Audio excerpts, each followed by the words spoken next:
क्या यही प्यार है, हाँ यही प्यार है, ओ बिन तेरे दिल कहीं लगता नहीं।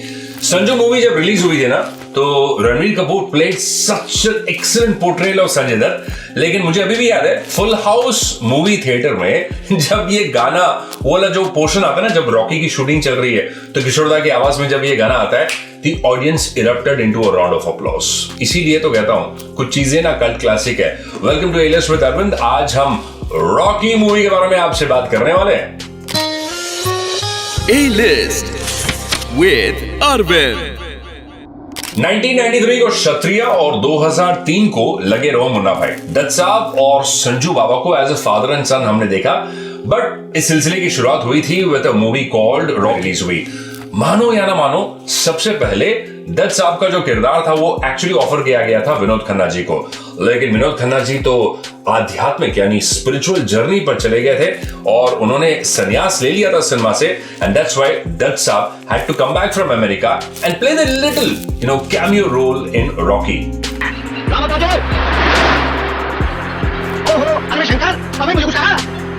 ये चिट्ठी अपने शेर साहब को दे देना। अच्छा, और उन्हें याद दिला देना कि अभी तक उन्होंने मजदूरों की लाइफ इंश्योरेंस नहीं करवाई। रॉकी मूवी में संजय दत्त के जो दोस्त का किरदार was supposed to be played by a very senior actor, लेकिन सीनियर एक्टर को डेट्स की प्रॉब्लम हुई और इस रोल के लिए कई एक्टर्स ने ऑडिशन किए, इंक्लूडिंग अ स्ट्रगलिंग एक्टर जिनका नाम था अनिल कपूर। अनफॉर्चुनेटली बिडो वो रिजेक्ट हो गए इस किरदार के लिए।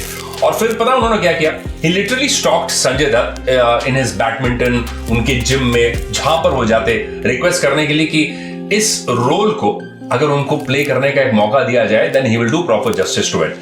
लेकिन जिसके नसीब में जो होता है वो रोल उसी को मिलता है, और ये रोल मिला गुलशन ग्रोवर को। मैं यहाँ रोमांस करने नहीं आया हूँ, कश्मीर देखने आया हूँ। अगर कन्याएं साथ में होंगी तो कश्मीर देखने का और मजा आएगा। जाके ठीक कहता है। संजू बाबा बड़े दिलचस्प इंसान थे even before he became a superstar. अब दत्त साहब के बेटे अपने आप में ही had a little head weight of his own. There is a very famous story कि रॉकी के शूटिंग के दौरान one of the fans said something very obscene to टीना मुनीम, और सेट में सबके सामने Sanjay Dutt went into his absolute best और उन्होंने उस फैन को पकड़ के मारा, पीटा, डांटा, स्कोल्ड किया, अपने वैन में उसको बंद किया। And this is a story जो टीना मुनीम ने खुद फिल्म फेयर के एक मैगजीन में कोलैबोरेट की है। देखिए, इंडस्ट्री में दोस्त कम और कंपटीशन ज्यादा होते हैं, तो उन दिनों जब रॉकी मूवी की प्रीमियर हुई थी तो Vijeta Pandit was one of the few surprise guest for the premiere of Rocky. ये बात राजेंद्र कुमार, एक्टर प्रोड्यूसर राजेंद्र कुमार साहब को बिल्कुल अच्छी नहीं लगी, क्योंकि उन दिनों वो अपने खुद के बेटे कुमार गौरव को लॉन्च करने के चक्कर में थे। अब थोड़ा सा कंपटीशन था कि दत्त साहब का बेटा, उनका बेटा, लव स्टोरी और फिर रॉकी दोनों एक ही साल रिलीज हो रही है। तो and he was also very very disappointed कि विजेता पंडित ब्रोक द रूल्स, और इससे पहले कि उनकी मूवी रिलीज हुई she went to the premiere of Rocky. और ये बात उन्होंने दत्त साहब से कह दी। संजू बाबा को बिल्कुल अच्छा नहीं लगा। And when Love Story was released, in spite of Kumar Gaurav being a very very good friend, Sanju Baba refused to go for the premiere of Love Story. खैर, दोनों अपने आप में बड़े स्टार बने, सुपरस्टार बने, और दोनों की मूवीज चल पड़ी। 80s का दौर was known for some very bad music, लेकिन अगर आप रॉकी मूवी के एल्बम को देखें तो इसका बैकग्राउंड स्कोर, इसका डायलॉग, इसके गाने सुपर डुपर हिट रहे।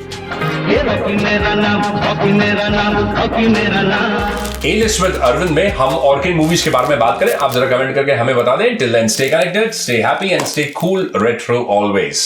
Radio Nasha.